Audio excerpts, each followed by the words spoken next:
इस मानवा के स्टार्टिंग में हमें 19 मई 2025 का सीन दिखाया जाता है। फिर हम एक सुनसान सी प्लेस को देखते हैं। वहाँ पर हमें एक टूटी हुई बिल्डिंग का सीन दिखाया जाता है। फिर हम एक सोल्जर को देखते हैं जिसके हाथ में गन रहता है और एक बंदा कुर्सी पे बैठा हुआ चिल्लाते हुए बोलता है, तुम मेरे साथ क्या करने वाले हो। और हम देखते हैं कि वो बंदा रो रहा होता है और बोलता है, प्लीज तुम मुझे छोड़ दो।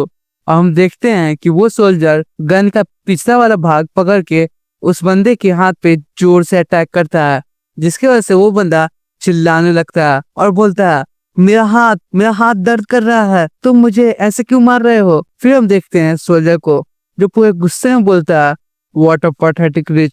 फिर हमें उस सोल्जर के बारे में बताया जाता है। उसका नाम जियांग सेंग रहता है और वो dragon force special operation team का कैप्टन रहता है और उसका कोड नेम लोन वुल्फ है। फिर जियांग सेंग बोलता है, तुम मुझे अभी अभी जो तुमने किया है उन सभी चीजों के बारे में कन्फेशन दे दो, नहीं तो मैं तुम्हें मार दूंगा। और हम देखते हैं कि जियांग सेंग के पीछे एक हाथ पड़ता है और वो बोलता है, फॉरगेट इट कैप्टन। और हम देखते हैं कि उसके पीछे जियांग का साथी रहता है। फिर उसका साथी बोलता है, इस लेवल का टॉर्चर और इंट्रोगेशन हमारे रूल और रेगुलेशन को वायलेट करेगी। तभी जियांग सेंग गुस्से में हाथ हटाते हुए बोलता है, रूल और रेगुलेशन बाहर में जाए, इसके वजह से हमारे बहुत सारे भाई लोग मारे जा चुके हैं बिना किसी कारण के, और ये बास्टर्ड इस टूटी हुई बिल्डिंग में छुपा हुआ था। मैं इसे आज नहीं छोड़ूंगा, अगर ये मुझे सब चीज नहीं बताता तो मैं इसे आज अपने हाथों से मार दूंगा। फिर जियांग सेंग उसके बाल को पकड़ते हुए पूछता है, हे जल्दी से टॉप फ्लोर का पासवर्ड बताओ, नहीं तो मैं तुम्हें इतना टॉर्चर करूंगा जो तुम जिंदगी भर नहीं भूल पाओगे। फिर हमें टॉप फ्लोर का सीन दिखाया जाता है और जियांग सेंग और उसका साथी दरवाजे के सामने खड़े रहते हैं और जियांग सेंग पासवर्ड इंटर करता है और वो एक एलिवेटर में जाता है और जियांग सेंग बोलता है, तुम मुझे पीछे से कवर रखना। और तभी जियांग सेंग उस दरवाजे को तोड़ के अंदर आता है। तभी हमें एक बॉस को दिखाया जाता है जो सभी इंसिडेंट को कैमरा में देख रहा होता है और वो बोलता है, कैप्टन जियांग तुम आखिरकार यहाँ पे आए गए, मैं तुम्हारा कितने देर से इंतजार कर रहा था, तुमने मुझे बहुत वेट करवाया है, मैं तो इंतजार करते करते थक गया था। फिर जियांग बोलता है, यंग मास्टर चैन मुझे देखने के लिए इतना उतावला हो रहे हैं। और हम देखते हैं जियांग को जो पूरे गुस्से में बोलता है, क्या तुम थक गए हो जीते जीते और मेरे हाथ से मरना चाहते हो। मैंने तुमसे कहा था ना, मैं तुम्हें अपने हाथों से पकड़ूंगा और तुम्हें बीच से फाड़ के कुत्तों को खिला दूंगा। और हम देखते हैं बॉस चैन का रिएक्शन वियर्ड होता है और वो भी गुस्से में बोलता है, कैप्टन जियांग तुम क्या सोच रहे हो कि तुमने मुझे पकड़ लिया, तब तो तुम सपना देख रहे हो क्योंकि तुमने मुझे नहीं पकड़ा, मैंने तुम्हें यहाँ पे बुलाया है। और ये कहकर वो हंसने लगता है और जियांग बोलता है, तुम किस पे हंस रहे हो, री-इन्फोर्समेंट जो है वो कुछ ही देर में यहाँ पे आ जाएगी और तुम यहाँ से एस्केप नहीं कर पाओगे, तो जितना हंसना है हंस लो। चैन बोलता है, कैप्टन जियांग तुम यहाँ पे गलत हो, यहाँ पे कोई भी री-इन्फोर्समेंट नहीं आने वाली। तभी हम देखते हैं कि कैप्टन जियांग के सर पे एक गन आके लगती है और हमें दिखाया जाता है कि उसका साथी कैप्टन जियांग पे गन तान देता है और उसे बिट्रे कर रहा होता है। फिर उसका साथी बोलता है, सॉरी कैप्टन। फिर हम बॉस चैन को देखते हैं जो एमसी को बोलता है, तुम जैसे लोग जिसके पास दिमाग नहीं होते हैं, सिर्फ मसल्स के कारण ही वो सोल्जर में भर्ती हो जाते हैं, वो कभी नहीं समझेंगे सुप्रीम आर्ट ऑफ वॉर को कि कैसे एक एनिमी बिना लड़े हुए जंग को जीत जाता है। और तुम तो अभी सोच भी नहीं पाओगे कि ये जो तुम्हारा साथी है उसने तुम्हें क्यों बिट्रे किया, क्योंकि अब तुम्हारे पास समय नहीं है, तो अपने नेक्स्ट लाइफ में ये सोचते रहना। फिर हम देखते हैं कैप्टन जियांग को जो अपने साथी की ओर देखता है और चिल्लाते हुए बोलता है, बास्टर्ड। और ये कहकर अपने साथी के हाथ से गन छीनने वाला होता है, लेकिन तभी उसका साथी जियांग सेंग पे एक गन शॉट कर देता है जिसके वजह से जियांग वहीं पे मर रहा होता है। और मन सोचता है, सो ये सभी चीज बिगिनिंग से एक ट्रैप था, एक ट्रैप जिसने मेरी सभी ड्रैगन फोर्स टीम को मार दिया। अगर ये बात मुझे पता रहती तो मैं इन सभी बास्टर्ड को अपने हाथ से मार देता, लेकिन अब ये बातें मैटर नहीं करती। मैंने अपनी पूरी जिंदगी इविल से लड़ती हुई बिता दी, ये मैं रियलाइज नहीं कर पाया कि कौन इविल है और कौन मेरे साथी है। अगर ये काम मैं फिर से कर पाता तो इन बास्टर्ड को मैं अपने हाथ से ही मारता। अगर मैं रिबॉर्न हो जाऊं तो मैं इन सभी को अपने हाथ से मारूंगा। लेकिन ये सब बातें अभी सेंस नहीं बना रही और हम देखते हैं कि जियांग अपना आँख खोल रहा होता है और उसके आगे एक बंदा बोलता है, क्लासमेट क्या तुम ठीक हो, हेलो।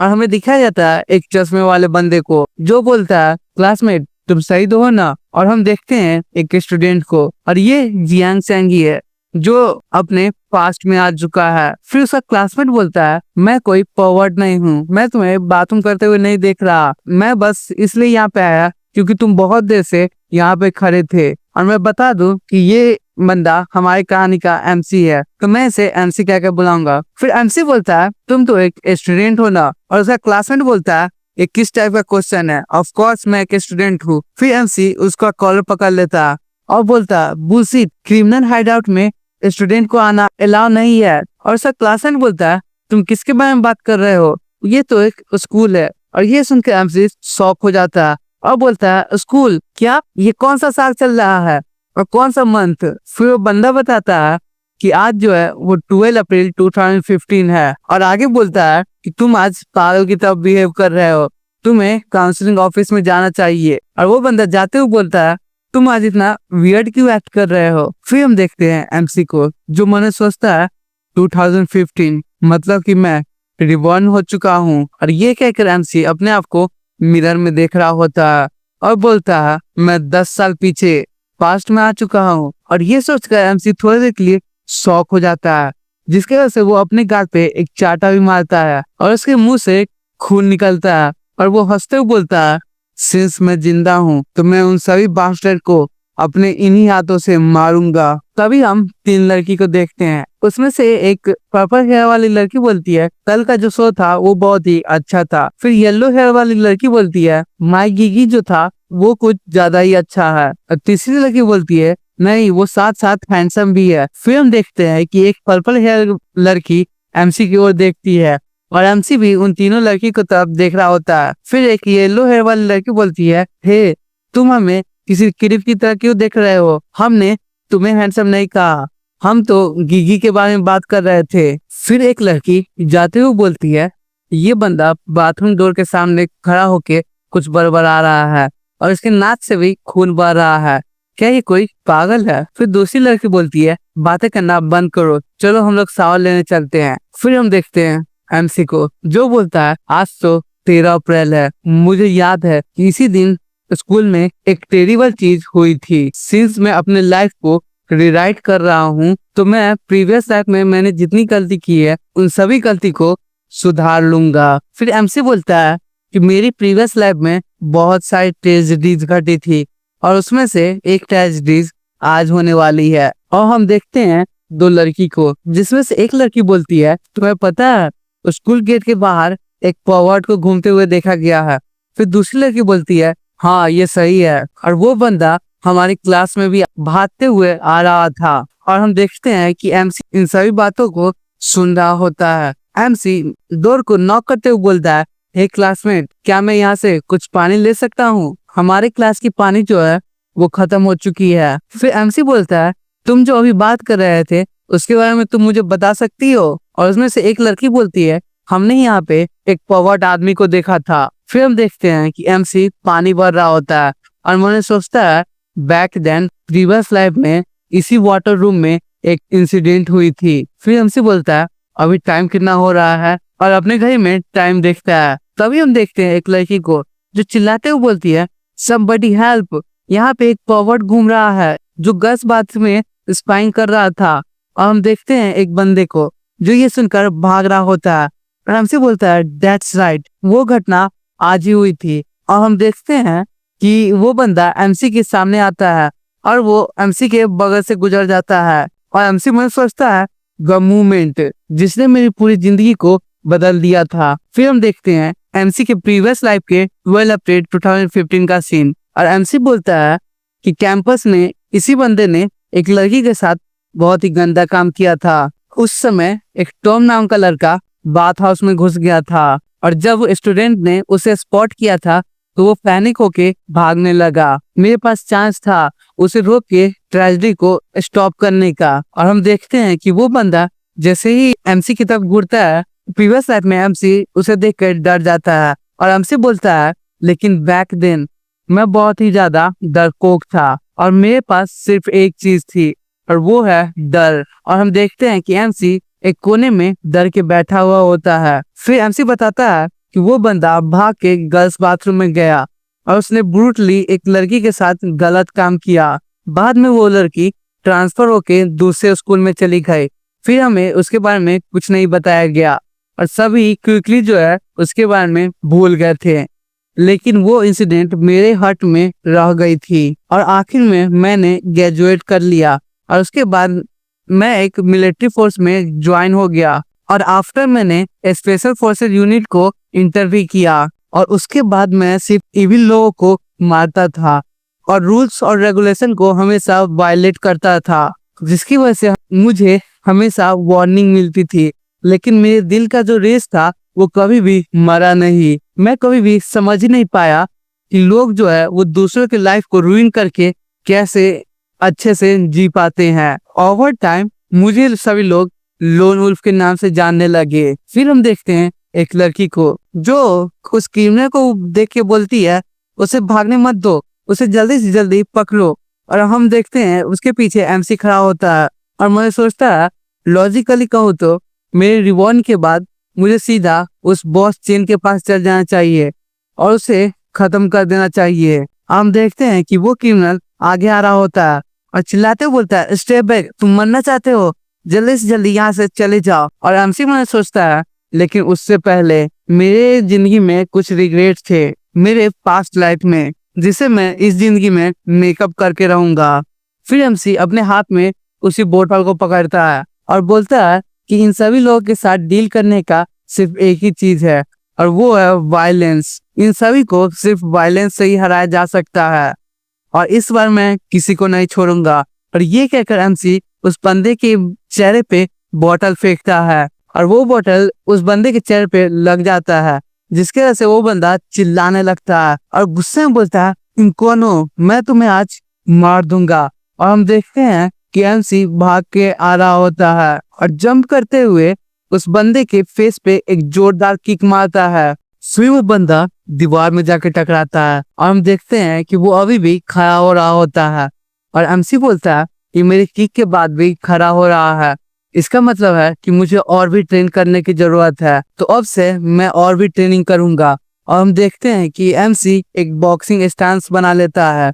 ये देखकर वो बंदा डर जाता है और चिल्लाते हुए बोलता है यू लिटिल बास्टर्ड, मर जाओ। और ये कहकर वो एमसी पे अटैक कर देता है, लेकिन एमसी उसे इजीली डॉज कर लेता है और एमसी उसका हाथ को पकड़ लेता है, जिसके वजह से उस बंदे के हाथ से वो चाकू गिर जाता है और एमसी फिर से उस बंदे के फेस पे एक जोरदार किक मारता है, जिसकी वजह से उस बंदे के फेस पे ब्लड आ चुकी होती है और उसका दांत भी टूट गया होता है। और हम देखते हैं कि वो जमीन में गिर जाता है, लेकिन अभी भी वो बेहोश नहीं हुआ होता, जिसकी वजह से एमसी को बहुत ही ज्यादा गुस्सा आ जाता है और वो पूरे गुस्से में उसे मारने लगता है और चिल्ला के बोलता है यू बास्टर्ड। और फिर वो उस क्रिमिनल के बाल को पकड़ते हुए बोलता है नो मैटर कितने भी टाइम चले जाए, जब भी मैं इस फेस को देखता हूँ मुझे बहुत ही ज्यादा गुस्सा आ जाता है। तभी हमें एक लड़की को दिखाया जाता है जो बोलती है क्लासमेट, और एमसी उसके सामने देखता है और वो लड़की बोलती है अगर तुम ऐसे ही इसे मारते रहोगे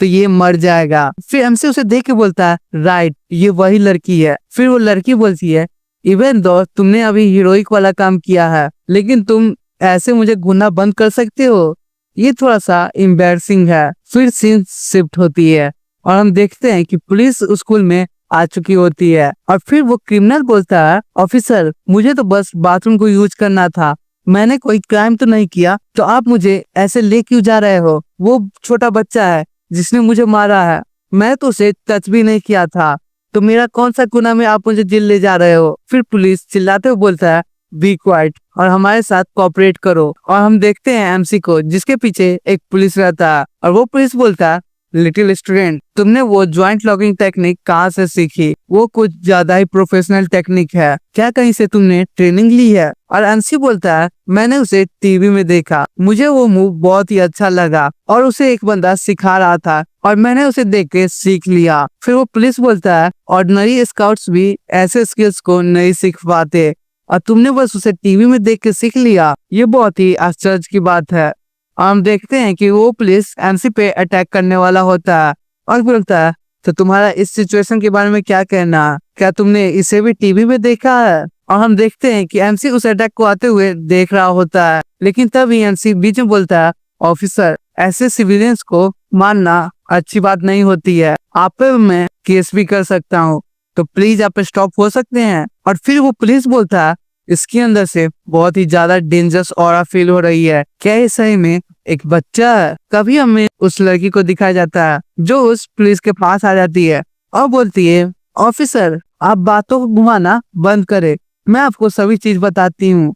मुझे पता है उस ठग ने ही पहले नाइफ निकाला था और मैं ही उसकी विक्टिम थी। फिर हम देखते हैं कि वो लड़की एमसी को कहती है, इवन सो तुम्हें ऐसे किसी को मारना नहीं चाहिए कि वो मर जाए। और हम देखते हैं कि एमसी उस लड़की को देख के कुछ नहीं बोलता। फिर हम एमसी के घर का सीन देखते हैं।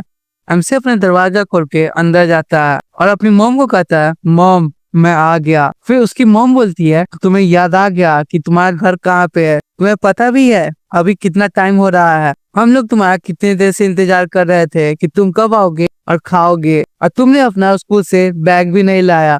तुम किस टाइप के स्टूडेंट हो? तुम जितने बड़े होते जा रहे हो तुम्हारा बिहेवियर उतना ही खराब होते जा रहा है। ये सब तुम्हारे डैड का किया धरा है, उसी ने तुम्हें इतना बिगाड़ा है। जल्दी से जल्दी अपने सभी बैड हैबिट्स को ठीक करो और अपने हाथ को धो के आओ, फिर मैं तुम्हें खाना सर्व करूंगी। और हम देखते हैं कि एमसी अपने मॉम को गले लगा लेता है क्योंकि एमसी ने उसकी मॉम को बहुत साल बाद देखा। और हम देखते हैं इस चीज से मॉम का रिएक्शन वियर्ड रहता है और वो एमसी से पूछती है, क्या हुआ?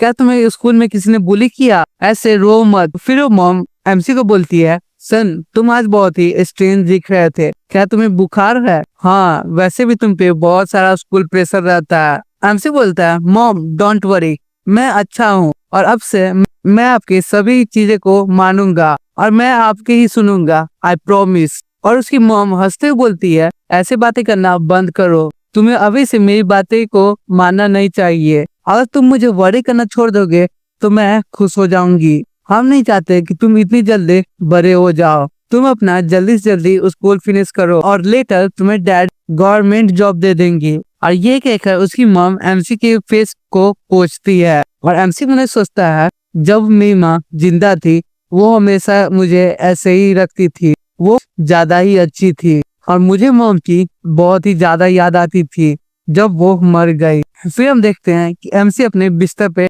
लेट जाता है और बोलता है, ऐसा दिन जहाँ पे मुझे किसी भी चीज की वरी ना हो, ना ही कोई बुलेट्स फायर की और ना ही कोई दिमाग लगाने की। ऑर्डिनरी पीपल के लिए ऐसे सिंपल हैप्पीनेस ही बहुत ज्यादा महत्वपूर्ण होती है, लेकिन इवल पीपल जो है वो इन सभी चीजों को डिस्ट्रॉय कर देते हैं। अब जो मुझे अपनी लाइफ में सेकेंड चांस मिला है तो मैं इस वर्ल्ड को चेंज कर दूंगा और अपने पीछे कोई भी रिग्रेट नहीं रहने दूंगा। फिर हमें नेक्स्ट मॉर्निंग का सीन दिखाया जाता है और हम देखते हैं कि एमसी अपने स्कूल पे आ जाता है और वो एक टीचर को बोलता है, सर मॉर्निंग। फिर उसका टीचर बोलता है, जेंगसन, यू लिटिल रास्कल, तुमने कल बहुत ही हीरोइक एक्ट किया, मुझे तुम पर प्राउड हो रहा है। मुझे तो पहले ही से पता था तुम बहुत ही ग्रेट स्टूडेंट हो, ऐसे ही अच्छे काम करते रहना। फिर हम देखते हैं कि एमसी जैसे ही आगे बढ़ता है एक लड़की बोलती है, अगर मैं इसे पास से देखूं तो ये सही में हैंडसम है। फिर दूसरी लड़की बोलती है,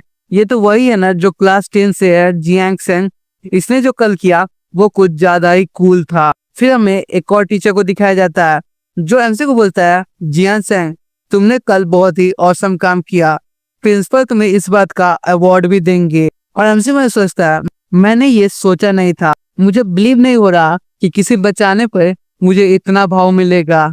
मैंने तो सोल्जर बन के कितनों का मदद किया था। फिर हम देखते हैं कि एमसी जैसे ही क्लास में जाता है सभी लोग बात करने लगते हैं, ये तो वही है, इसने तो एक ही किक में उस बंदे को हरा दिया, इसका फिश देखो, ये तो कोई सैंड बैग की तरह है। फिर दूसरा बंदा बोलता है, इसने तो कल किसी मूवी की तरह सीन किया। फिर हम सांजी नाम के लड़के को देखते हैं जो एमसी को बोलता है, जो तुमने कल 2 मूव किए वो बहुत ही ज्यादा खतरनाक थे, तुमने ऐसे उस बंदे को मारा जैसे कोई फिल्म में विलन को मारता है। फिर एमसी बोलता है, क्या तुम वो टेक्निक सीखना चाहोगे? मैं तुम्हें सिखा दूंगा। और ये बात सुनकर सैंग और बोलता है रियली, तुम तो मेरे लिए गॉड फादर हो। और हम देखते हैं ये सब बातें सुनकर एमसी के ठीक सामने वाला बंदा जेलस हो रहा होता है। फिर वो अपना पेन डेस्क पे मारता है और पीछे मुड़ते हुए बोलता है वो तो बस एक फाइट था, तुम ऐसे एक्ट क्यों कर रहे हो जैसे कि इसने कोई अवार्ड जीत ली या फिर कुछ। ऐसे शो ऑफ करना बंद कर दो। और ये कहकर वो एमसी के डेस्क पे अपना हाथ मारता है। फिर एमसी बोलता है तुम्हें उससे क्या, हम जो भी बात करें। Class rep Young. फिर यंग बोलता है यस्टरडे तुमने इंग्लिश होमवर्क कंप्लीट नहीं किया था और तुम ही जो बच गया है क्लास में जिसने मुझे असाइनमेंट नहीं दी। Jiang San. फिर एमसी बोलता है क्लास रैप पर्सनली मुझसे होमवर्क कलेक्ट करने आए, मैं पक्का कुछ ज्यादा ही स्पेशल हूँ। फिर सैनजी बोलता है मैं आपको गॉडफादर कहूँ या फिर मास्टर। फिर क्लास रैप यंग सैनजी का असाइनमेंट को फाते हुए बोलता है ये असाइनमेंट काउंट नहीं होगी। फिर यांग सैनजी को बोलता है तुम इस इंग्लिश होमवर्क को फिर से रिराइट करके लाओ। और ये कहकर वो उस असाइनमेंट को एमसी के बेंच पे रख देता है और सैनजी इसे देख के गुस्सा हो जाता है और वो बोलता है यांग क्या तुम पागल हो चुके हैं, तुमने मेरे असाइनमेंट के साथ ऐसा क्यों किया। और एमसी खड़े होते हुए बोलता है तुमने ऐसे सैनजी के होमवर्क को फाड़ क्यों दिया। फिर यांग बोलता है तुम इस होमवर्क को 10 बार लिख के लाओगे और स्कूल खत्म होने से पहले मुझे हैंड ओवर करोगे। फिर सैनजी गुस्से में बोलता है हे क्या तुम हमसे फाइट ढूंढना चाहते हो। और हम देखते हैं होंग चोंग नाम के बंदे को जो बोलता है शट अप, तुम जैसा मंकी क्लास रैप के बीच में इंटरप्ट कैसे कर सकता है, ऐसे बातें करना बंद करो। और ये सुनकर सैनजी घबरा जाता है। फिर एमसी खड़ा हो तो बोलता है मैं इसके होमवर्क को लिख दूंगा लेकिन इससे पहले तुम्हें इससे माफी मांगनी होगी। यंग बोलता है माफी पर किस लिए। और एमसी उस असाइनमेंट को फेंकते हुए बोलता है ऑफ कोर्स तुम्हारे इस एटीट्यूड के लिए। फिर हम देखते हैं चोंग को जो ये सब देख के गुस्सा हो जाता है और वो एमसी पर अटैक करते हुए बोलता है तुम ऐसे क्लास ऐप से बात नहीं कर सकते, तुम अपने जुबान को सुधारो। और ये कहकर वो एमसी पे अटैक करता है लेकिन एमसी उसे इजीली डॉज कर लेता है। और चोंग बोलता है डैम इट, ये तो डॉजिंग में कुछ ज्यादा ही अच्छा है। फिर हम देखते हैं एक लड़की को जो इन सब फाइट को देख रही होती है। तभी चोंग एमसी पे दूसरा अटैक करता है और एमसी जैसे ही उसे डॉज करता है वो अटैक उस लड़की पे जाके लगने वाला होता है लेकिन एमसी इसे देख लेता है और जल्दी से जाके उस लड़की को खींच लेता है जिसके वजह से वो लड़की उस अटैक से बच जाती है। फिर एमसी उस लड़की को बोलता है क्या तुम सही हो, तुम्हें चोट तो नहीं लगी। और वो लड़की बोलती है नथिंग सीरियस, लेकिन मेरी स्किन जो है वो थोड़ी सी दर्द कर रही है। और ये बात सुनकर एमसी गुस्सा हो जाता है और बोलता है तुम लोग अब तुम्हारा ज्यादा हो रहा है, एक ऐसा है हाथ जिसने इनोसेंट पीपल को चोट पहुंचाया, वैसे हाथ को रखना वर्थ इट नहीं है। और ये कहकर वो चोंग का हाथ पकड़ लेता है और उसे तोड़ देता है जिसके वजह से चोंग चिल्लाने लगता है और बोलता है मेरा हाथ दर्द कर रहा है। फिर क्लास रैप यंग बोलता है you piece of trash go to hell. और ये कहकर वो एक टेबल को उठाता है और एमसी पे फेंक देता है लेकिन एमसी उससे बच जाता है और वो क्लास रैप यंग के गले को पकड़ लेता है और उसे दीवार में चिपका देता है और वो यंग पे एक अटैक भी करने वाला होता है। लेकिन तभी हम देखते हैं डिसिप्लिनरी डायरेक्टर को जो एमसी को बोलते हैं तुम लोग क्या कर रहे हो, तुम दोनों अब ज्यादा आगे बढ़ रहे हो। और जियांग सैन क्या तुम लोगों को मारने में एडिक्टिव हो चुके हो, तुम्हें क्या लगता है ये स्कूल तुम्हारी फैमिली को बिलोंग करती है। फिर वो लड़की बोलती है डिसिप्लिनरी डायरेक्टर हैंग चोंग ने ये फाइट पहले स्टार्ट की, जियांग तो मुझे बचा रहा था। डिसिप्लिनरी डायरेक्टर बोलता है साइलेंस। और जियांग सैन जल्दी से जल्दी मेरे ऑफिस में आओ। फिर हमें डिसिप्लिनरी ऑफिस का सीन दिखाया जाता है और डायरेक्टर बोलता है तुम ऐसे किसी फाइट में क्यों घुस जाते हो और तुम क्लास रैप यंग से क्यों लड़ रहे थे, तुम्हें पता भी है कि वो कौन है। फिर एमसी बोलता है लेकिन फाइट पहले उसने स्टार्ट की तो मैं ऐसे जाने कैसे दे सकता था। और डायरेक्टर बोलते हैं तुम्हें पता है उसके फादर ऊंचे दर्जे पे हैं, इवन प्रिंसिपल भी उसे कुछ नहीं बोलते और तुम उससे लड़ने चले गए थे और ये बात उसके फादर को पता चलती तो तुम कुछ ज्यादा ही सफर करते। मुझे पता है कि आजकल की यूथ हॉट ब्लडेड होती है लेकिन तुम्हें अपने आप पे इंड्योर रखना चाहिए। और डायरेक्टर आगे बोलते हैं ऑल राइट, जल्दी से जल्दी अपने क्लास में चले जाओ और अब से तुम अपने आप को बिहेव रखना। फिर हम देखते हैं कि एमसी अपने क्लास में चला जाता है और सभी लोग बोलते हैं वो वापस आ गया। और एक बंदा बोलता है तुम तो इस क्लास के हीरो हो। फिर दूसरा बंदा बोलता है तुमने यंग को अच्छा सबक सिखाया। और एक बंदा बोलता है जो तुमने हॉन्ग को मारा वो कुछ ज्यादा ही सेटिस्फाइंग था। और हम देखते हैं कि एमसी के फेस के सामने एक बॉटल आता है और वो बॉटल वही लड़की दे रही होती है और वो एमसी को बोलती है जियांग सन थैंक यू। और एमसी बोलता है आई एम जस्ट ग्लैड कि तुम ठीक हो। और हम देखते हैं ये सब देख के हॉन्ग जेलस हो रहा होता है और वो गुस्से में बेंच पे एक पंच करता है और बोलता है उस पंक ने मेरा स्पॉटलाइट फिर से वो चुरा लिया। क्लास रैप आप उसे रोकिएगा नहीं। फिर यंग बोलता है तुम क्या चाहते हो मैं बंदे को इकट्ठा करूं और स्कूल खत्म होने के बाद उसे मारने जाओ। और हॉन्ग बोलता है मुझे बिलीव नहीं हो रहा वो कहीं 10 लोगों से अकेले भी लड़ सकता है। फिर यंग बोलता है लेकिन इसकी जरूरत नहीं है मेरे पास उससे भी तगड़ा आइडिया है तुम इसे कामली सोचो। ये वर्ल्ड जो है वो सिर्फ रूल्स पे चलती है और वो लोग जो सभी रूल्स को जानते हैं और अच्छे से यूज कर सकते हैं वही इस वर्ल्ड के रूलर बन सकते हैं। तभी हम देखते हैं कि यंग अपने अंकल जाओ को फोन करता है और बोलता है अंकल जाओ मेरे पास आपके लिए एक क्वेश्चन है। अगर मैं किसी को जुवेनाइल डिटेंशन में भेजना चाहता हूँ तो उसके लिए सबसे बेस्ट तरीका कौन है। तो हम देखते हैं कि एमसी सैनजी को ट्रेनिंग दे रहा होता है और सैनजी थकते हुए बोलता है मास्टर ये मेरी फ्लाइंग किक कैसी है। और एमसी बोलता है तुम इसे ज्यादा एक्सटेंड मत करो नहीं तो तुम्हारा स्किन जो है वो खिंच सकता है। तभी हम देखते हैं एक लड़की को जो एमसी के क्लास में आती है और बोलती है एक्सक्यूज मी। और एमसी भी उस लड़की की तरफ देखता है और हम देखते हैं कि वो और कोई नहीं वही लड़की रहती है जिसे एमसी ने बचाया होता है और उसका नाम लिंजी रहता है। और लिंजी बोलती है कि जियांग सन तुम्हारे क्लास का यहीं पे है। और हम देखते हैं कि उस लड़की को देख के सभी लोग बात करने लगते हैं ये तो रूमर से भी ज्यादा स्टनिंग है और इस लड़की को रियल में देखो तो ये बहुत ही ज्यादा ब्यूटीफुल है। ये जियांग सन के साथ कैसे कनेक्ट हो सकती है और ये इतनी सुंदर लड़की जियांग सन को क्यों ढूंढ रही है। और हम देखते हैं सैनजी को एमसी को बोलता है मास्टर आप भी उस लड़की की तरफ ऐसे क्यों देख रहे हो वो आप ही को ढूंढ रही है जल्दी से जल्दी आप चले जाओ। फिर हम देखते हैं कि लड़की और एमसी एक दूसरे से बात कर रहे होते हैं। लड़की बोलती है आखिरी बार जो हुआ मैं उसके बारे में तुमसे बात करना चाहती हूँ क्या तुम आज रात को फ्री हो। ये मेरे फादर का बिजनेस कार्ड है और वो तुमसे पर्सनली मिलना चाहते हैं और तुम्हें थैंक्स कहना चाहते हैं। और हम देखते हैं कि जो वो लड़की एमसी को कार्ड दे रही होती है वो कार्ड लिंग जैन बैंक का रहता है जो स्टेट थिएटर कमांड का एक लौता यूनिट रहता है। और एमसी इसे सुन के शौक हो जाता है और बोलता है लिंग जैंग बैंक ये तो वही है ना। फिर एमसी लिंग जैंग बैंक के बारे में बताता है कि वो एक अभी तक के यंगेस्ट मेजर जनरल है और वो साथ ही साथ यंग मिलिट्री के कैप्टन्स भी है और वो उस टीम को लीड भी करते हैं। लेकिन मैं सुना था कि कुछ इंसिडेंट के बाद उन्होंने मिलिट्री से विड्रॉ कर लिया। फिर एमसी बोलता है कि तुम्हें मुझे थैंक्स कहने की जरूरत नहीं है इविल को एलिमिनेट करना ये तो सभी की ड्यूटी होती है तुम कमांडर लिंग को कह देना कि ऐसे थैंक्स बोलने की जरूरत नहीं है। और ये कह के हमसे जाने लगता है। फिर हम देखते हैं सैनजी को जो बोलता है जियांग सन आपको लिंगजी क्यों ढूंढ रही थी। और हम देखते हैं कि एमसी बोलता है कि उसके फादर चाहते हैं कि मैं उसकी बेटी से शादी कर लूं क्या तुम अब सेटिस्फाइड हो। और सैनजी बोलता है कि आप मेरे साथ मजाक करना बंद कीजिए।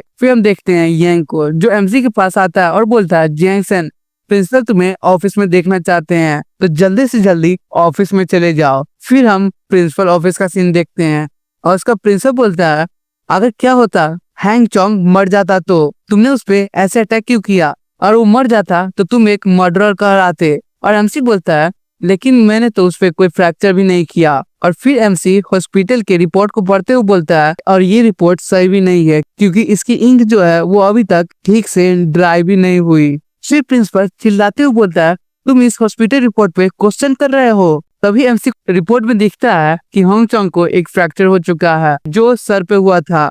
और एमसी उसे देख के मन में सोचता है मैं तो उसे सर को छुआ भी नहीं ये पक्का सभी चीज यंग तियाल का ट्रिक होगा वो मुझे फंसाना चाह रहा है कि मैं जुवेनाइल प्रिजन में चला जाऊं। फिर प्रिंसिपल चिल्लाते हुए बोलता है से समथिंग रिपोर्ट में सभी चीजें साफ साफ लिखी है और तुम अभी भी उसे झूठ कह रहे हो। और हम देखते हैं एमसी को जो कामली प्रिंसिपल को डेथ स्टेयर देते हुए बोलता है, दिन क्या हो अगर मैं उसे पर्सनली हॉस्पिटल में विजिट करने चले जाऊं। मैं हैंगचोंग से मिलूंगा और उससे पर्सनली माफी भी मांगूंगा और मैं देख लूंगा कि उसके कहाँ पे फ्रैक्चर हुआ है और क्या वो एक्सीडेंट के कारण हुआ है या फिर मेरे कारण, और जज के तौर पे आप भी चल सकते हो। और हम देखते हैं कि ये बात सुनकर प्रिंसिपल थोड़ा सा डर जाता है। फिर एमसी बोलता है, प्रिंसिपल मैं आपको सिर्फ एक एडवाइस देना चाहता हूँ और प्लीज आप उसे मान ले। इस सिचुएशन में प्लीज आप इन्वॉल्व ना हो। आप इतने श्योर कैसे हो कि यांग पियाल के डैड सभी चीजों को कवर कर लेंगे? पक्का यांग पियाल ने मुझे फंसाने के लिए कहा होगा, इसीलिए उसके डैड मेरे साथ ट्रिक कर रहे हैं। फिर प्रिंसिपल बोलता है, तुम ऐसा कैसे कह सकते हो? और मन में सोचता है, ये ब्रैड इतना शार्प है, इसने तो जल्दी ही पहचान लिया। तभी हम देखते हैं कि प्रिंसिपल का ऑफिस का दरवाजा नॉक होता है और एमसी जैसे ही पीछे मुड़ता है उसके बगल से पुलिस आ जाते हैं और ऑफिसर्स बोलते हैं, जैंगसन तुम हमारे सस्पेक्टेड हो इंटेंशनल असॉल्ट के, तो हमारे साथ इन्वेस्टिगेशन के लिए आओ।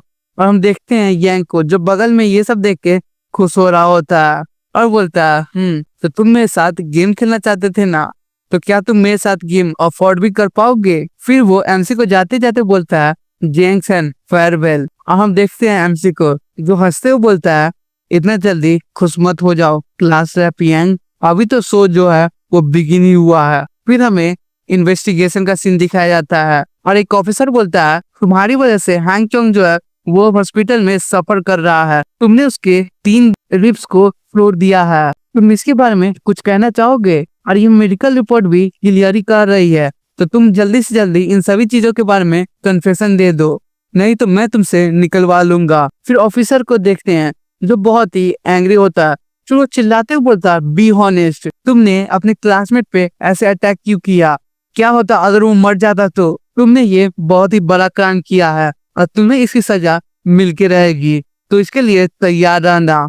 और हम देखते हैं एमसी को जो कामली बोलता है कि आप मेरे पे एनर्जी वेस्ट नहीं कीजिए इंटरोगेशन करने में। फिर एमसी आगे बोलता है, क्यों ना आप हैंगचोंग के फोन के ट्रांसफर रिकॉर्ड को चेक करें। फिर ऑफिसर चिल्लाते हुए बोलते हैं, तुम मेरे अंडर इंटरोगेशन में हो ना कि मैं तुम्हारे, तो तुम मुझे मत सिखाओ। फिर एमसी बोलता है, ओ ऐसी बात है, तो मैं कोई भी वर्ड नहीं बोलूंगा जब तक मेरा लॉयर यहाँ पे नहीं आ जाता। फिर एमसी कैमरे की तरफ देखता हुआ बोलता है, बाय द वे ये सर्विलेंस कैमरा चल क्यों नहीं रही है? ये बात मुझे पता है, आफ्टर ऑल तुम्हारे पास प्रॉपर अरेस्ट वारंट नहीं है, इसलिए तुमने कैमरा को बंद करके रखा है और तुम्हारा यूनिफॉर्म भी रूल और रेगुलेशन को वायलेट कर रहा है, और तुमने मुझे आईडी भी नहीं दिखाई अपनी, और तुम्हारा इंटरोगेशन मेथड भी पूरा बकवास है। क्या सही में पुलिस स्टेशन ने एक फूल्स को हायर किया है? फिर हम देखते हैं उस ऑफिसर को जो परेशान होते हुए बोलता है, ये बच्चा कौन है? ये बच्चा इतना पुलिस प्रोसीड्यूर के बारे में कैसे जानता है और इस बच्चे की बैकग्राउंड क्या है? फिर हम देखते हैं एमसी को जो बोलता है, जल्दी से जल्दी तुम अपने सुपीरियर को बुलाओ, एटलीस्ट वो थोड़ा रूल्स तो जानता होगा। तभी हम देखते हैं एक बंदे को जो गेट से आते हुए बोलता है, ओ रूल्स, और उसे देख के सब बोलते हैं, डायरेक्टर, हेलो डायरेक्टर आप यहाँ पे क्यों हो? और हम देखते हैं पुलिस चीफ को जिसका नाम डोंगली रहता है और वो बोलता है, यंग मैन रूल्स जो है वो सभी पे अप्लाई नहीं होते, तुमने मिस्टेक कर दिया एक गलत बंदे के साथ पंगा लेके। फिर हम देखते हैं कि वो चीफ एमसी के सामने एक कन्फेशन स्टेटमेंट रख देता है और बोलता है, कम ऑन, अभी जल्दी से जल्दी तुम इससे अच्छे बच्चों की तरह साइन कर दो और अपना कन्फेशन को कंप्लीट करो, तो इससे हम ट्राई करेंगे तुम्हारे सेंटेंसेस को 3 साल घटाना, जिससे तुम 3 साल जुवेनाइल में कम रहोगे। फिर हम देखते हैं एमसी को जो हंसते हुए बोलता है,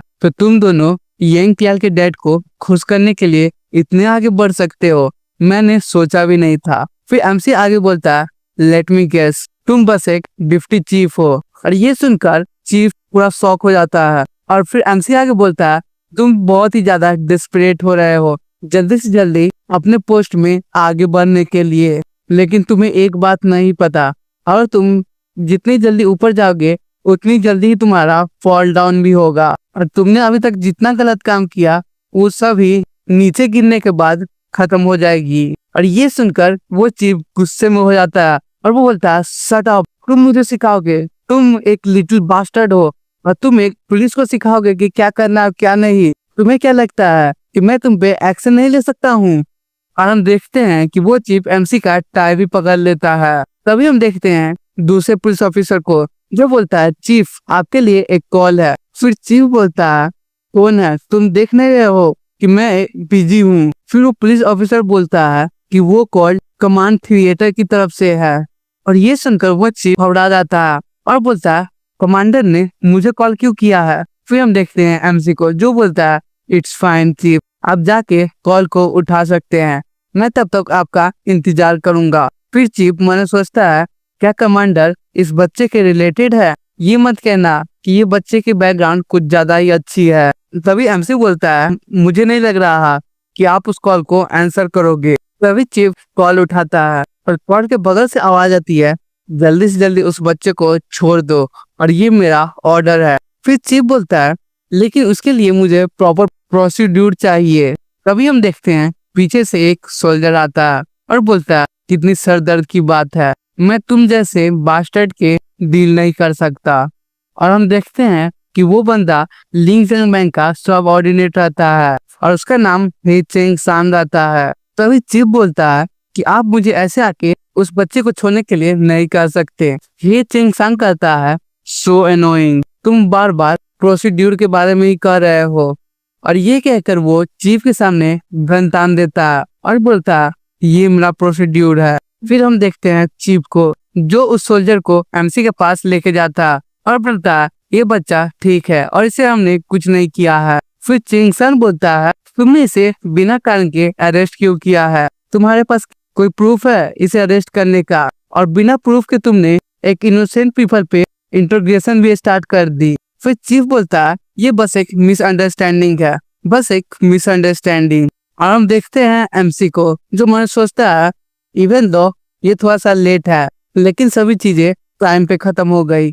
फिर हम देखते हैं कि लड़की ने एमसी को जो बिजनेस कार्ड दी थी, एमसी उसे सैनजी को दे रहा होता है और बोलता है कि अगर मैं वापस नहीं आऊँ तो तुम इस नंबर पे कॉल कर देना। और मन सोचता है कि अगर मैं येन टियांग के सामने चौकन्ना नहीं रहूंगा तो वो बास्टर मुझ पे पक्का हावी हो जाएगा। फिर चिंग सिनबान चीफ को पेपर देते हुए बोलता है ये रहा तुम्हारा प्रॉपर पेपर वर्क जो तुम्हें चाहिए था, इसे जल्दी से जल्दी साइन करो और इस बच्चे को रिलीज करो।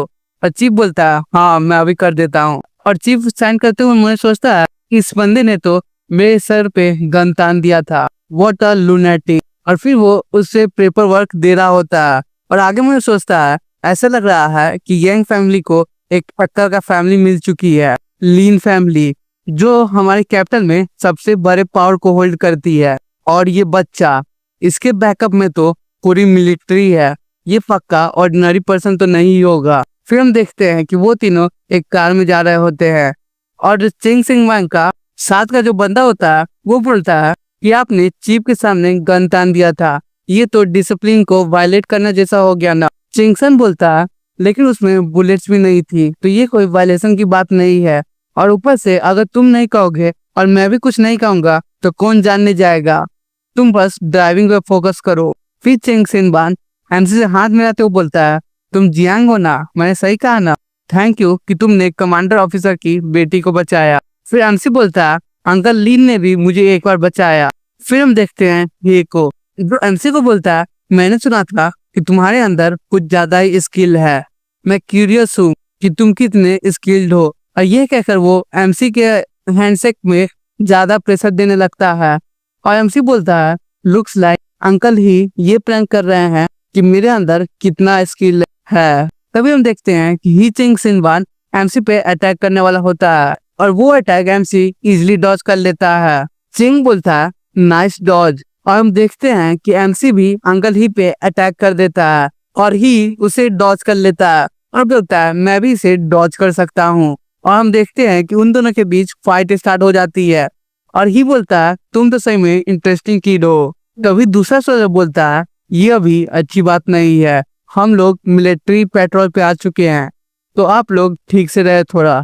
और हम देखते हैं चिंग को, जो मिलिट्री को कहता है थैंक जो आप लोग इतना हार्ड वर्क कर रहे हैं, और ये कहकर वो जाने लगता है। और जैसे ही आगे जाता है वो बोलता है अच्छा हुआ कि उन्होंने हमें लड़ते हुए नहीं देखा, नहीं तो मुझे रिपोर्ट लिखनी होती कार में लड़ने के लिए। और एमसी मुझे सोचता है मैं इतना डर क्यों रहा हूँ, मुझे तो कोई रिपोर्ट भी नहीं लिखनी। फिर हम देखते हैं लिंगजी का हाउस को और चिंग बोलता है ऑफिसर जो है वो तुम्हारा ऊपर इंतजार कर रहे हैं। और हम देखते हैं कि एमसी जैसे ही जाता है चिंग का हाथ दर्द करने लगता है और वो बोलता है ये बच्चा तो सही में अलग है, इसकी क्लोज कॉम्बैट स्किल जो है वो बहुत ही खतरनाक है।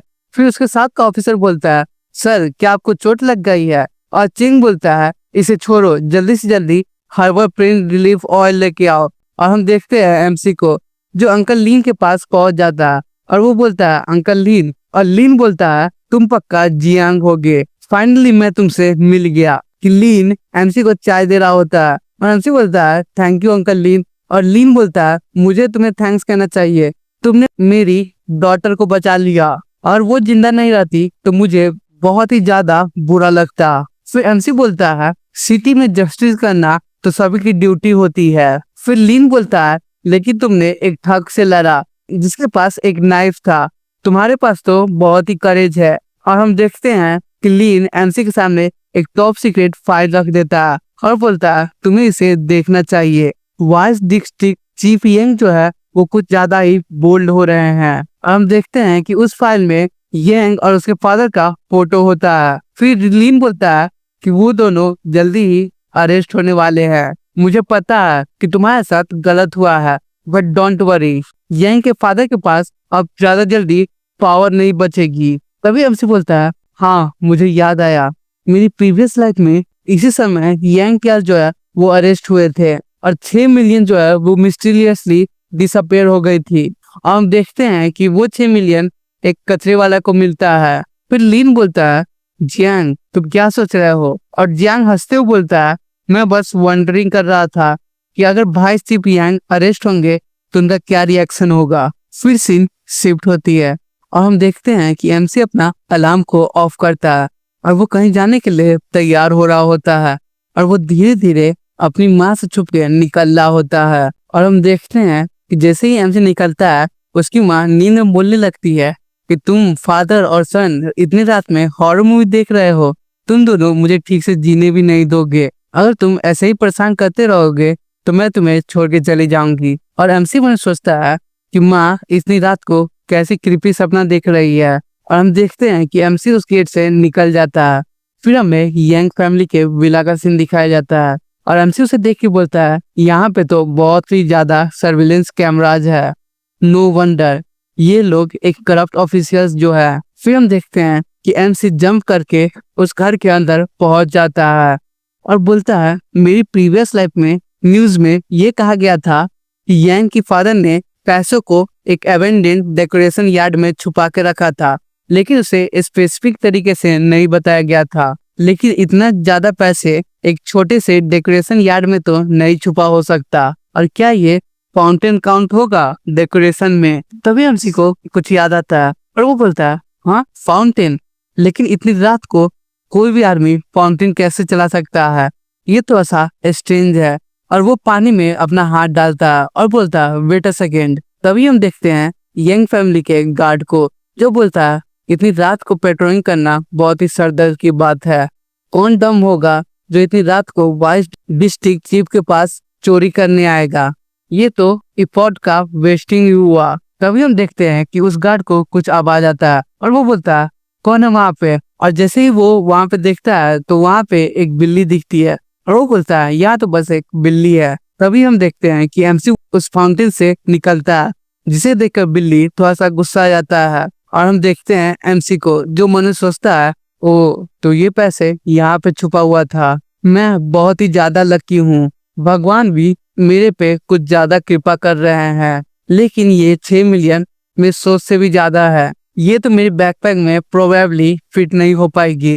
तभी एमसी को एक ट्रे दिखती है और वो उस पैसे को ट्रे में रख के जा रहा होता है और वो मुझे सोचता है इससे तो मैं बहुत कुछ कर सकता हूँ, मैं इससे एक घर कर दूंगा, नहीं तो मैं इससे क्रिप्टो करेंसी भी कर सकता हूँ। इसके बारे में सोच के ही मैं बहुत ही ज्यादा खुश हो रहा हूँ। और हम देखते हैं कि एमसी के बगल से एक कार गुजरता है और एमसी जैसे ही उस कार की तरफ देखता है तो उससे यंग निकलता है और वो शराब के नशे में रहता है और बोलता है जियांग सेन अपने पिजन को एंजॉय करो।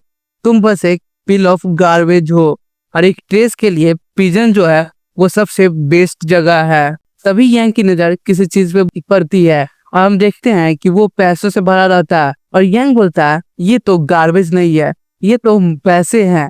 तभी हम देखते हैं एमसी को जो यांग के पीछे आ जाता है और यांग बोलता है क्या मैंने ज्यादा पी लिया इसलिए मुझे पैसे दिख रहे हैं, कोई ऐसे पैसे छोड़ के कैसे जा सकता है। तभी एमसी यांग पे अटैक कर देता है और वो गुस्से में बोलता है किसी को ट्रैश करने से पहले तुम्हें खुद को मिरर में देखना चाहिए। एक माइनर जो बिना लाइसेंस के ड्राइविंग कर रहा है और ऊपर से तुमने शराब भी पी रखी है। इस बच्चे की एग्जाम्पल तो टेक्स्ट बुक में आती है, एक स्पॉइल रिच बिगड़ा हुआ बच्चा। और हम देखते हैं कि एमसी उसे लात से मारने लगता है और वो अपने बैग के अंदर से चाकू को निकालता है और वो बोलता है इसे मारना वर्थ इट नहीं होगा, लेकिन मैं इसे एक लिटिल प्रेजेंट दे सकता हूँ। और ये कहकर वो यांग के बाल को काटने लगता है। फिर वो बोलता है डन, मुझे नहीं लगा था कि ये काम कुछ ज्यादा ही एग्जॉस्टिंग होगी। होप करता हूँ कि हमारे डियर क्लास ब्रेव अब सेटिस्फाई होंगे जब वो सुबह उठेंगे। फिर हम देखते हैं सुबह हो चुकी होती है और एमसी के घर का सीन दिखाया जाता है और उसकी मदर बोलती है जियासेंग जल्दी से जल्दी उठ जाओ और एमसी बोलता है मॉम 5 मिनट और। फिर उसकी मॉम बोलती है अगर तुम इतनी देर से उठोगे तो मैं तुम्हारे लिए ब्रेकफास्ट नहीं बचा के रखूंगी, मुझे जल्दी से जल्दी टेम्पल भी जाना है प्रे करने के लिए। फिर एमसी बोलता है लेकिन क्यों, और उसकी मॉम बताती है कि उनके किचन नाइफ में बाल जो है वो चिपका हुआ है और एमसी घबराते हुए बोलता है रियली। फिर उसकी मॉम आगे बोलती है कि एंट्रेंस पे जो पानी का दाग भी लगा हुआ है, इसका मतलब है कि रात में कोई आया था हमारे घर पे। सन तुम्हें क्या लगता है वो कोई थीप होगा या फिर घोस्ट? और हम देखते हैं एमसी कुछ नहीं बोलता क्योंकि ये सब एमसी ने किया था लास्ट नाइट। और एमसी कुछ रिप्लाई नहीं देता तो उसकी मॉम बोलती है सन क्या तुम फिर से सो गए, तुम पक्का आधी रात तक जगे होगे, मैं तुमसे कहा था जल्दी सो जाने के लिए। फिर हम देखते हैं यांग टिया के घर के गार्ड को जो बोलता है वाइस डिस्ट्रिक्ट चीफ के घर जाना बहुत ही खराब है क्योंकि वहाँ पे कोई भी काम नहीं रहता मुझे। फिर वो आगे बोलता है लेकिन ये हार्डवर्क से तो अच्छा है, मुझे बस बैठना रहता है वहाँ पे। तभी हम देखते हैं कि उसे स्ट्रीट पे एक बड़ा हुआ बंदा दिखता है और वो बोलता है व्हाट अ बैड लक, ये बंदा शराब पी के यहाँ पे पड़ा हुआ है और ये रास्ते को ब्लॉक भी कर रहा है। फिर हम देखते हैं कि वो गार्ड यांग को लात मारते हुए बोलता है हे वेक अप, तुम जानते भी हो ये किसका स्ट्रीट है, अगर तुम मर भी गए तो जल्दी से जल्दी यहाँ हटो। तभी हम देखते हैं कि यांग का आंख खुलता है और बोलता है बास्टर्ड, तुम्हें पता भी है तुम किसके सामने बोल रहे हो।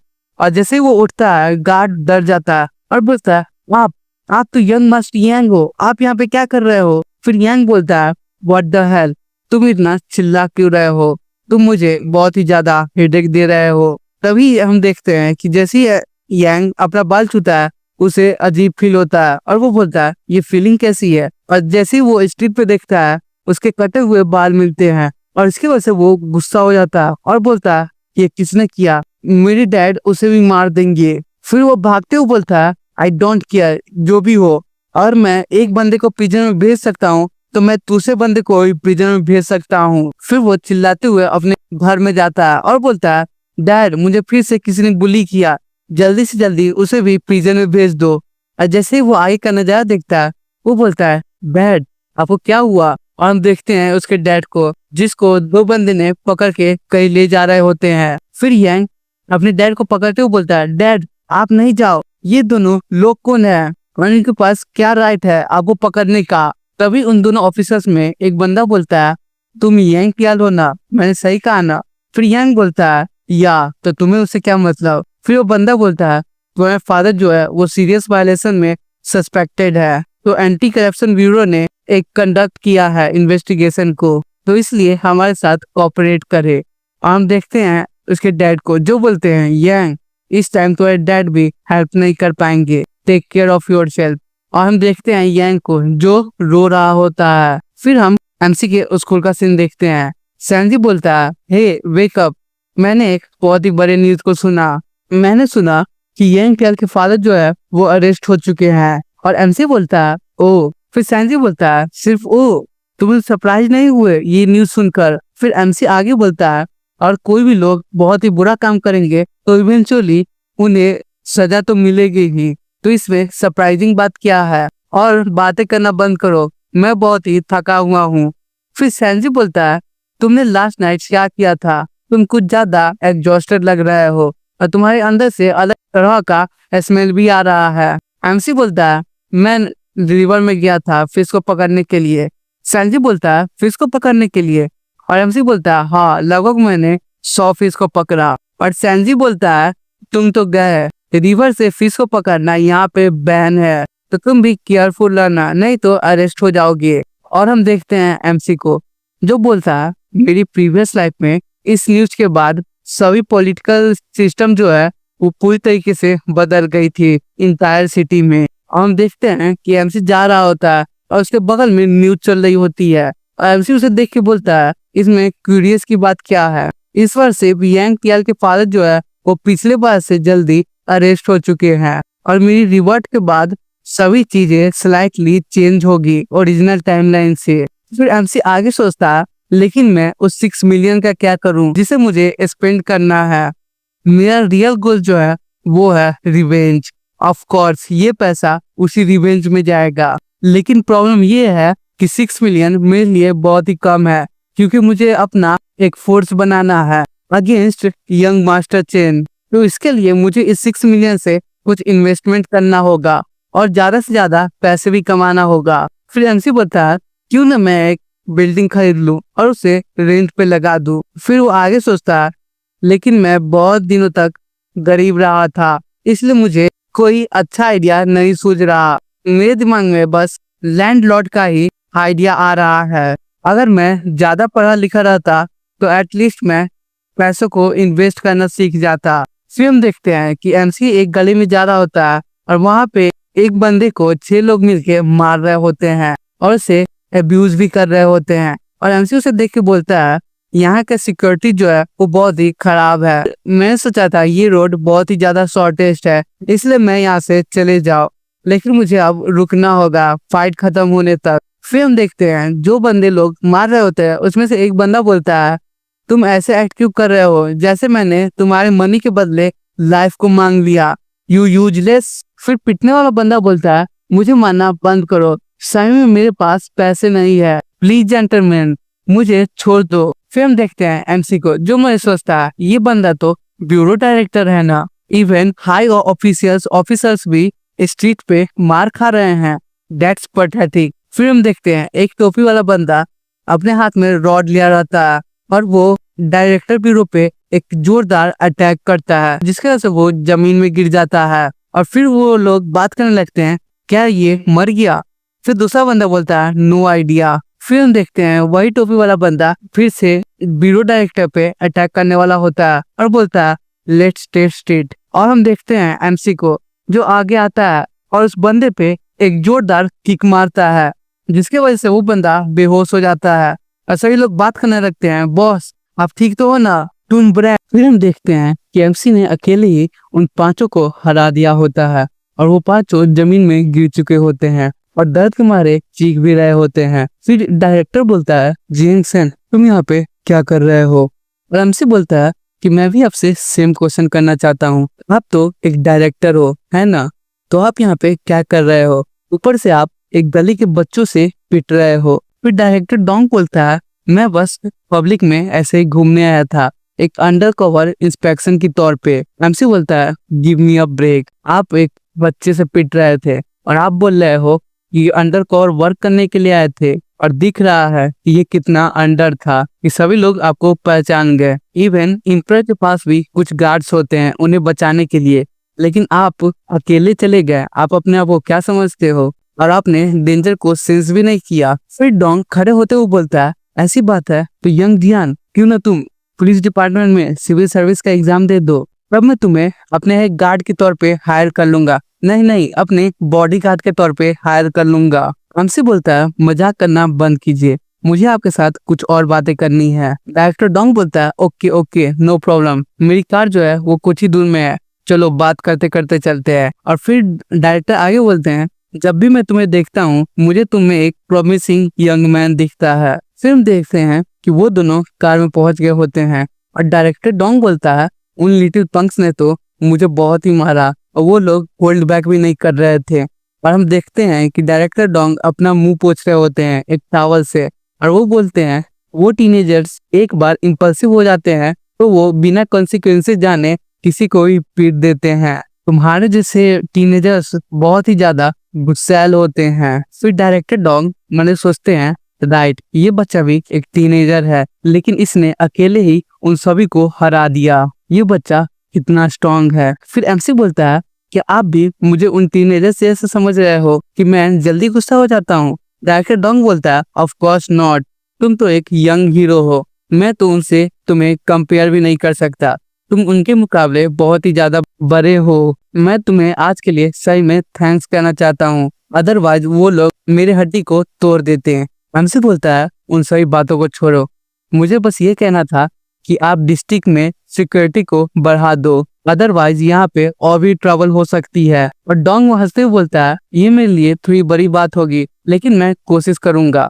और फिर वो आगे बोलता है लेकिन ऑफिसर लीन का क्या हुआ जिससे तुम मिलने गए थे। एमसी बोलता है अंकल लीन वो बहुत ही कंसर्न्ड है लोकल सिक्योरिटी के बारे में। डायरेक्टर डोंग अगर आप और भी हायर अप बनना चाहते हो तो तुम्हें सिर्फ अंडर कवर इंस्पेक्शन नहीं करना चाहिए, तुम्हें कुछ रियल अचीवमेंट्स भी पाने चाहिए। और डायरेक्टर डोंग बोलते हैं तुम कहना क्या चाहते हो। फिर एमसी बोलता है कि आप अपनी नजर रोड पे रखें, मैं आपको बात धीरे धीरे समझा रहा हूँ। फिर एमसी बोलता है मुझे एक रास्ता पता है जल्दी से जल्दी अमीर बनने का, और मैं एक ट्रस्टवर्दी पार्टनर को ढूंढ रहा हूँ जिससे हम दोनों एक साथ रिच बने। और डोंग बोलता है एक रास्ता जिससे अमीर बन सके। और एमसी बताता है हाँ, ओल्ड डिस्ट्रिक्ट में ईस्ट के एरिया में कुछ ही दिन में डिमोलिश्ड होने वाली है। डोंग बोलता है डिमोलिशन तुम्हारा मतलब है।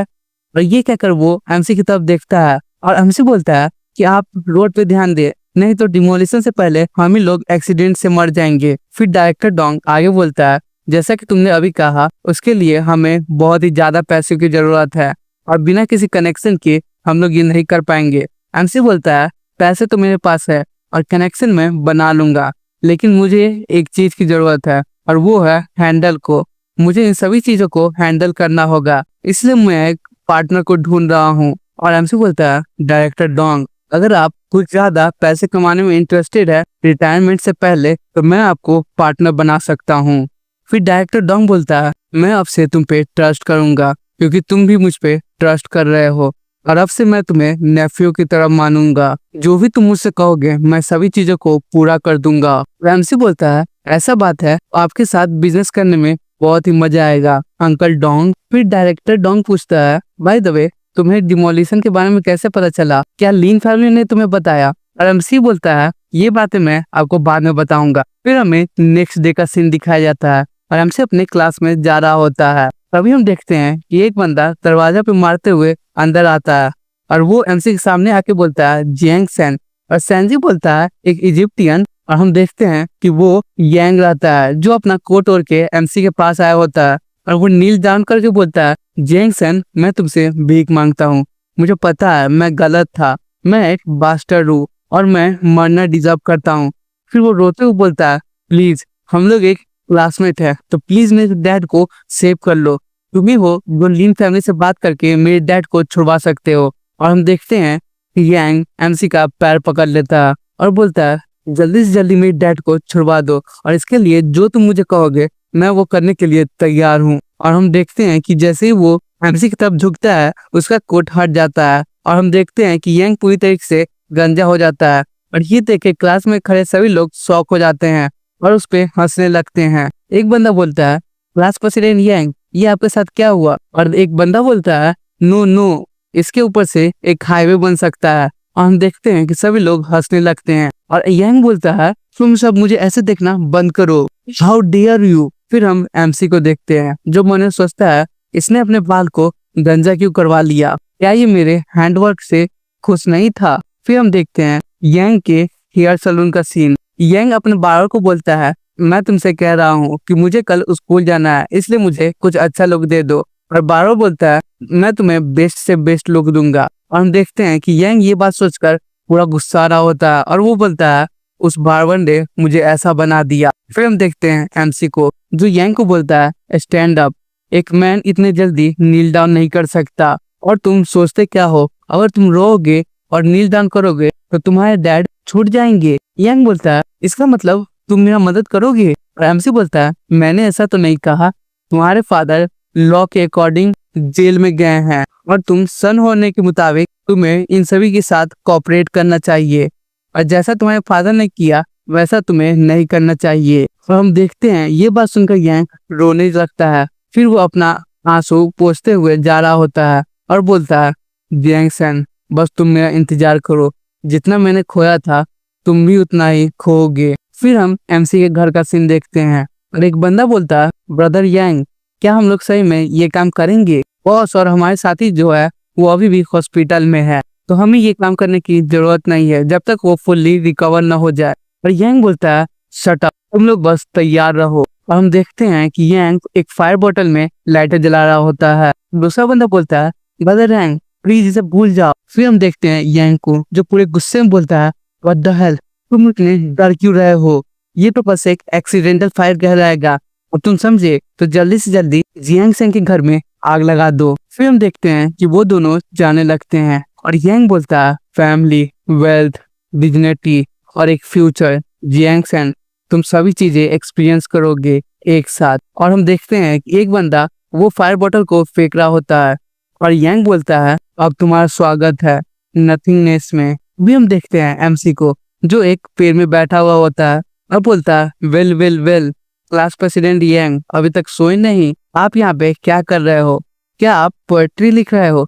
अभी हम देखते हैं यांग को जो बोलता है वहाँ पे कौन है? जियांग सेंग तुम यहाँ पे क्या कर रहे हो? फिर एमसी बोलता है दैट्स मी, हम लोग फिर से मिल गए। तो आज के लिए इतना ही। वीडियो को लाइक, चैनल को सब्सक्राइब करना ना भूले और मेरे जल्दी से जल्दी 1K सब्सक्राइबर कंप्लीट करवा दे। और आप मेरे इंस्टाग्राम पेज को भी फॉलो कर सकते हैं, उसमें मैं आपको मैसेज का रिप्लाई करूंगा और आप उसमें मुझे अंडररेटेड मानो का सजेशन भी दे सकते हैं और मैं उसे इस चैनल पे एक्सप्लेन भी करूंगा।